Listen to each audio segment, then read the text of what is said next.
Oui? Tu veux bien être mon ami?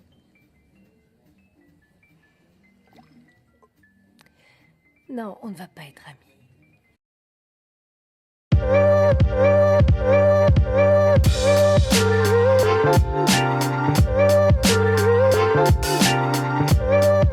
Et bonjour à tous, bienvenue sur la chaîne de l'Examen Crypto. Nous sommes le dimanche 6 octobre 2024, 10h10. On va faire le point bien sûr sur les news, on va regarder le calendrier macroéconomique et on va regarder bien évidemment le Bitcoin et les altcoins. On s'installe et d'abord on regarde cette cryptomap qui est mitigée bien sûr. C'est parce qu'on a un Bitcoin qui est un petit peu en dents de scie et ça risque de bouger pas mal dès la semaine prochaine parce que regardez, ça c'est le calendrier de la semaine prochaine.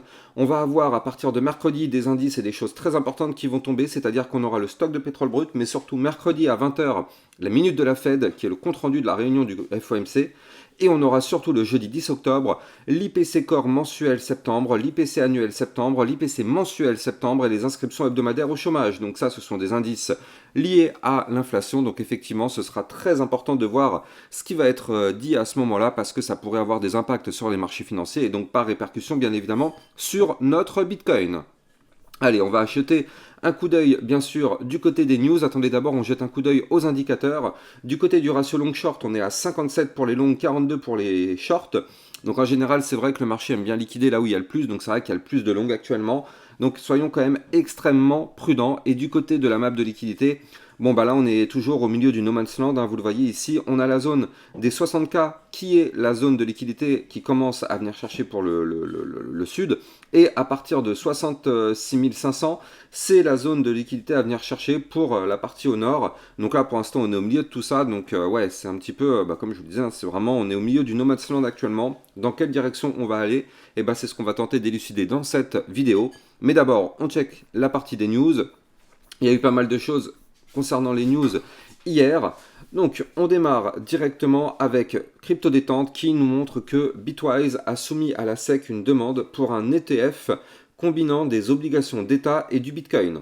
Donc ça, c'est pareil, hein, c'est une très bonne chose pour le Bitcoin. Alors pour l'instant, c'est pas encore approuvé, c'est toujours, vous le savez, le processus avec les fameux documents à remplir et tout ça. Mais bon, en tout cas, c'est en cours, on verra bien ce qui va être donné, ce qui va être dit, pardon.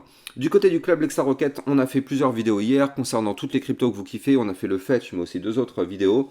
Donc sachez que dans le club Lexa Rocket, ça vous permet de recevoir des vidéos concernant des potentiels crypto pépites et des vidéos de suivi régulier sur toutes les cryptos que vous kiffez, le CKB, le fetch, le Jasmine, le Tao, bref, toutes vos crypto-monnaies sont analysées régulièrement. Vous avez le lien du club Lexa Rocket en description de cette vidéo.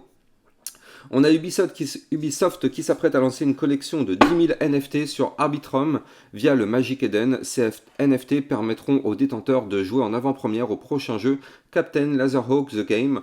Donc ça c'est effectivement, ça vaut ce que ça vaut, mais le secteur NFT, est-ce que vous pensez qu'il est mort? C'est toute la question.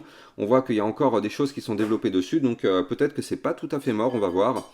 Donc là du côté du club Lexa Rocket, on avait aussi vu la crypto Lay, crypto de l'intelligence artificielle. Du côté de Crypto Détente, toujours, qui nous pousse que, alors que des rumeurs circulent sur un possible retrait de Coinbase, Tether s'apprête à lancer une solution technologique innovante dédiée à un marché européen et en réponse aux évolutions réglementaires. Effectivement, vous le savez, l'Europe a décidé pour l'instant de bannir Tether parce qu'il ne serait pas conforme par rapport aux exigences européennes. En réalité, il y a très peu d'acteurs qui peuvent être conformes aux réglementations européennes vu qu'elles sont tellement strictes. Mais en tout cas, a priori, Tether aurait peut-être trouvé la parade à tout ça.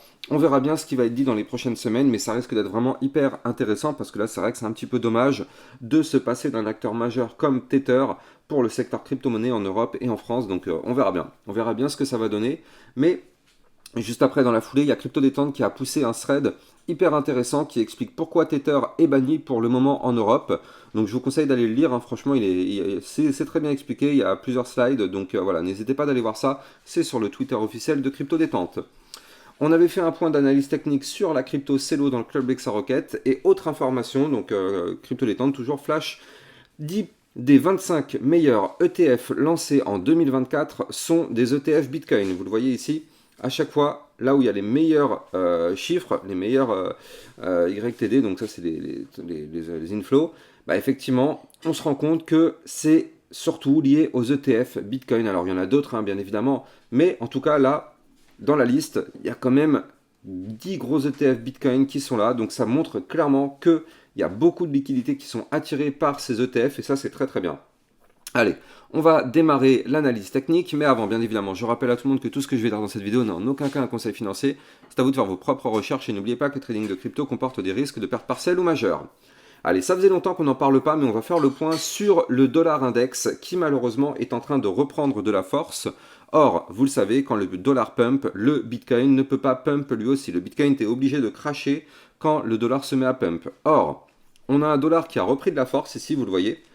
Il a réintégré un ancien range par le bas. Vous la voyez ici, cette grosse boîte violette, c'est un range hebdomadaire qu'on avait breaké par le bas. Donc ça, c'était une excellente nouvelle. La cassure du range par le bas, boum, ça c'est un signal de vente. Malheureusement, le dollar décide de tenter la réintégration. Donc on est dimanche, donc il y a de fortes chances. Non, mais en fait, oui, de toute façon, le dollar, lui, sa clôture est déjà faite. Donc le dollar a réintégré, lui, son ancien range. Il a même été chercher la résistance des 102,403. Alors, ce qui est bien pour le Bitcoin, c'est que quand on casse un niveau clé, et donc nous on a cassé le niveau clé des 101,224 sur le dollar index, il y a toujours ce qu'on appelle le pullback. Donc là, ça pourrait être bien pour le Bitcoin si le dollar index nous fait le pullback, revient retester son bas de range, et effectivement, si le pullback invalide, dans ce cas-là, le dollar pourrait chuter et permettre au Bitcoin de pump. Mais le problème, c'est que là, on le voit, on a eu une belle bougie la semaine dernière. Franchement, en plus, une bougie de ravalement haussière. Donc là, c'est pas forcément hyper bon signe pour notre Bitcoin, en tout cas pour le moment. Donc justement, on va en profiter pour jeter un coup d'œil sur notre Bitcoin. Notre Bitcoin, bon, on le voit, le dollar, regardez la corrélation parfaite. On a un dollar qui fait une belle bougie verte, on a un Bitcoin qui fait une belle bougie rouge. Je vous dis, les deux sont vraiment corrélés. Et donc là, en vue hebdomadaire, on a un Bitcoin qui a été rejeté par la ligne de tendance baissière long terme, ici vous le voyez, qui pourrait nous propulser dans un bull run. Malheureusement pour l'instant on n'arrive toujours pas à la breaker, cette ligne, elle se situe cette semaine à 65 299 $. Malheureusement on n'y arrive pas. On a été tout de même, il faut le noter, cette semaine, chercher le support, le point pivot des 60 777 $. Pour l'instant, ça tient. Donc là, ce qui est bien, c'est qu'on est toujours dans cette configuration en bull flag avec le drapeau comme ceci. Et en général, ce type de pattern a plus tendance à vouloir breaker par le haut plutôt que par le bas. Alors la vraie question, c'est quand est-ce que ce pattern pourra être breaké par le haut? Bon, là, en tout cas, on le voit effectivement pour l'instant, c'est pas encore d'actualité. Mais pourquoi pas dans les prochaines semaines avoir la cassure. Pour ça, il faudra bien sûr casser la ligne de tendance baissière. C'est ça qui pourrait nous propulser vers, déjà dans un premier temps, l'ATH, donc les 71 917, voire même pourquoi pas les 73 840. Et si on break ces niveaux clés, alors oui, le Bitcoin pourrait aller chercher des points beaucoup plus hauts. Mais là, en tout cas, pour l'instant, c'est pas pour tout de suite. Ce sera peut-être pour les 10-15, peut-être un mois à venir, 2 mois à venir. On n'en sait pas grand-chose au final. Mais ça pourrait être pour bientôt. De toute façon, quand on a ce type de pattern, et tant que ce pattern est toujours en cours de formation et qu'il n'est pas invalidé, on a toujours cet espoir de cassure par le haut. Maintenant, là, si on se met en vue jour, on voit qu'on a un Bitcoin qui est sur un très léger retracement. On n'arrive pas à péter la résistance depuis combien? 1, 2, 3, 4 jours. Ici, on a une résistance à 62 231. Malheureusement, cette résistance, pour l'instant, elle nous empêche d'aller plus haut. On n'arrive pas à la péter. Donc, bon, c'est un petit peu dommage. Bon, pour l'instant, en tout cas, ce qui est bien, c'est que, ok, on n'arrive pas à la péter, cette résistance, mais on est toujours en train d'essayer. Regardez, on n'arrive pas, mais à chaque fois, on fait des clôtures juste à côté.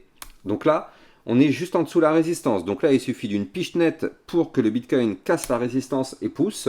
Donc en tout cas, si c'est le cas, si le Bitcoin arrive à breaker les 62 231, ce sera pour aller chercher les 63 264, puis les 64 464. Mais en tout cas, pour le moment, le Bitcoin est bloqué.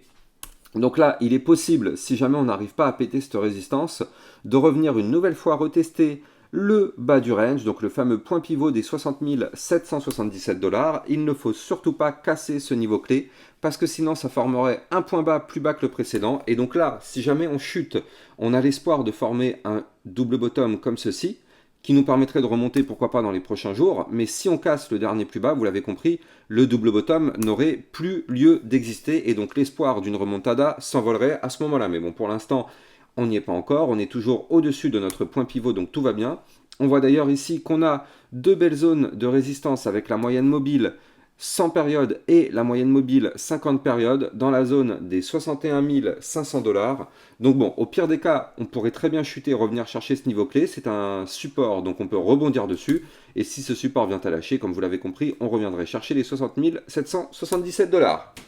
Par contre, encore une fois, je le rappelle, ne surtout pas breaker ce niveau clé des 60 777 qui pourrait malheureusement déclencher un mouvement baissier pour aller chercher, pourquoi pas, ici dans les prochains jours, les 57 386. Pour l'instant, ce n'est pas le scénario qui est mis sur la table. On voit que pour le moment, on fait toujours des points bas de plus en plus haut, des points hauts de plus en plus haut sur le Bitcoin. Donc pour l'instant, la configuration est et reste haussière, mais attention, c'est quand même hyper fragile, surtout qu'on sait que du côté de la géopolitique, c'est quand même un climat pour le moment assez dégradé avec le risque d'escalade en Proche-Orient. Donc soyons extrêmement prudents quand même du côté du Bitcoin. Mais bon, si on veut vraiment se tirer d'affaire, il faudrait réellement casser ici la zone des 65 869 qui correspond à notre dernier point haut et qui correspondrait, je le rappelle, à un niveau clé de rounding bottom qui s'est transformé, enfin qui pourrait se transformer en ta séance. En tout cas, c'est ce qu'on espère, mais pour l'instant, c'est pas encore validé, mais c'est vraiment ça qu'il faudrait qu'on récupère pour aller chercher des points beaucoup plus hauts par la suite. Si on se met un peu plus en vue court terme, bon bah là effectivement, vous le savez, quand c'est le week-end, le Bitcoin a tendance à latéraliser, donc c'est ce qu'il est en train de nous faire actuellement. On a quand même l'apparition d'un joli petit triangle, hein, ici il faut le noter. Là on a un triangle de compression sur le Bitcoin comme ceci. Et donc là, il faut savoir qu'en général, ce type de pattern a plus tendance à vouloir breaker par le haut plutôt que par le bas. Alors ça ne veut pas dire réellement que ça va forcément péter par le haut, c'est juste des probabilités. Mais là vous le voyez, ce petit triangle qui est ici, eh bien ce triangle, il pourrait être pété si on break le niveau clé que je vais vous donner dans quelques secondes. Mais avant ça, je rappelle bien sûr à tout le monde que si vous voulez recevoir toutes mes news, toutes mes actualités, vous pouvez me suivre sur Twitter. Et si vous voulez recevoir encore plus de vidéos concernant des cryptos ou des vidéos concernant des potentiels crypto-pépites, vous pouvez venir dans le club Lexa Rocket. Vous avez bien sûr le lien en description de cette vidéo. Allez, du côté du Bitcoin, donc là, comme on peut le voir sur ce tracé, on va avoir aujourd'hui, déjà d'ailleurs on n'en est pas très loin hein, d'ailleurs, il va y avoir un niveau clé à breaker qui se situe ici à combien? À 62 082. Si on arrive à breaker ce niveau clé, ça voudrait dire qu'on casse le triangle de compression par le haut. Boum, on pourrait aller chercher de nouveau les 62 231, puis revenir rechercher ici un bas de range en vue 4 heures qui se trouve quant à lui, ici vous la voyez, c'est cette boîte violette, à 62 636. Donc ça, c'est une possibilité, hein, quand on voit ce type de triangle, effectivement, on pourrait pourquoi pas y aller. Et si jamais on arrive à casser ce triangle par le haut, ça nous formerait ici une sorte de double bottom comme ceci, figure chartiste de retournement haussier. Donc effectivement, l'un dans l'autre, on pourrait, enfin ça nous indiquerait qu'on pourrait avoir effectivement une reprise haussière. Pourquoi pas dans les prochaines heures, prochains jours, on est en vue 4 heures. Donc là, 4 heures, ça veut dire que ça peut prendre jusqu'à 72 heures pour se valider.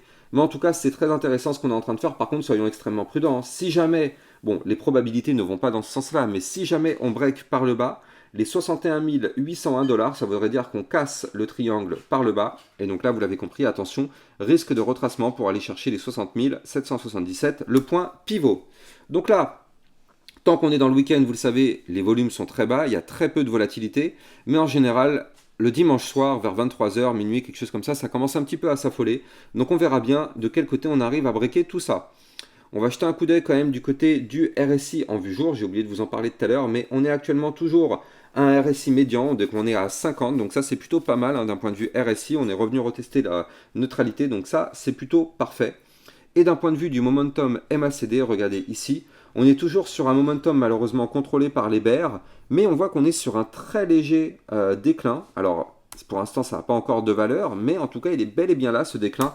Donc, on verra bien si dans les prochains jours, on arrive à reprendre de la force, mais pour ça, comme je vous le disais, on ne va pas avoir le choix. Il va falloir casser le triangle dont je vous ai parlé tout à l'heure et casser la résistance des 62 231 $.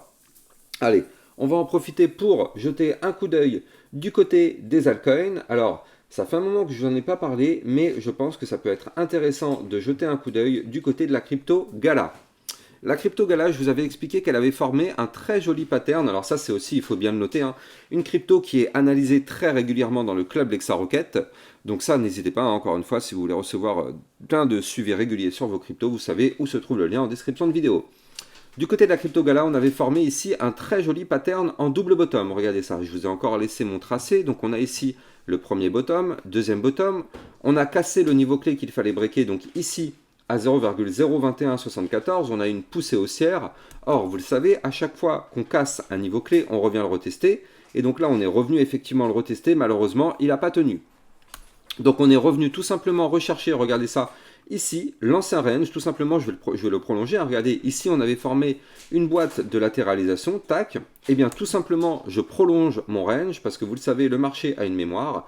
Je prolonge mon range, et on voit qu'on est tout simplement revenu retester ce niveau clé. Donc, au final, on n'a pas fait de point bas, plus bas que les précédents, et on est toujours sur des points hauts, plus hauts les uns que les autres. Donc, on est toujours du côté de la crypto Gala, sur une configuration haussière. Donc là, tant qu'on est au-dessus, il faut le noter, dès 0,01901, la configuration est et reste haussière et il faudrait réussir à repasser au-dessus du ruban de moyenne mobile ici à 0,02093 puis repasser au-dessus de la ligne de coup du double bottom à 0,02171 pour reprendre de la force et aller chercher des points plus hauts. Donc effectivement du côté de la crypto Gala, elle n'a peut-être pas forcément dit son dernier mot. On va continuer bien évidemment de la surveiller de très très près et de la suivre régulièrement dans le club Lexa Rocket. Du côté du Solana, bon bah c'est pareil, hein, vous le voyez, on n'arrive pas à casser la zone des 143 $. Je rappelle que pour trader toutes ces crypto-monnaies, vous pouvez utiliser mon lien de parrainage Binance que vous avez en description de cette vidéo qui vous permet de trader sur une plateforme sécurisée vu qu'il est enregistré PSAN auprès de l'AMF. Il n'y a donc aucun risque de fermeture ou de blocage en France de cette plateforme vu qu'elle est autorisée par l'AMF. Le lien est en description de cette vidéo. Donc là effectivement, Solana bloqué par la zone des 143 $, on n'y arrive pas. Donc on est juste en dessous hein, tout de même, donc c'est bien, on tente la cassure, mais pour l'instant on n'y arrive pas. Je rappelle que juste au-dessus on a un ruban de moyenne mobile qui est hyper compact. Donc si on pète les 143, ça nous permettrait pourquoi pas de péter le ruban de moyenne mobile par le haut et d'aller chercher les 148, voire même les 153 et pourquoi pas remonter, chercher le haut du range à 160. Maintenant, attention, à la seconde où le Bitcoin se met à cracher, le Solana risque de chuter et de revenir rechercher le support des 135. Tant qu'on est au-dessus des 135, ça nous permet d'avoir l'espoir d'un potentiel double bottom. Mais attention, si on perd les 135, alors dans ce cas-là, ce serait plutôt pour aller chercher le bas du range qui se trouve ici à 126 $, voire même le casser par le bas pour aller chercher des points plus bas. Donc là, d'ailleurs, je vais mettre une petite alerte sur le Solana. Mince, hop là, je vais la mettre ici, mon alerte, comme ça. Si jamais on se dirige vers les niveaux clés de résistance, on sera bien évidemment prévenu sur ma chaîne YouTube. Je pourrai vous poster ça sur Twitter et vous faire une vidéo, pourquoi pas, dans le club Lexa Rocket. Moi, j'ai plus qu'à vous souhaiter une excellente journée. Je vous dis à plus tard. N'oubliez pas de liker, commenter, partager, abonnez-vous si ce n'est pas déjà le cas. Passez une bonne journée, à plus tard, ciao ciao.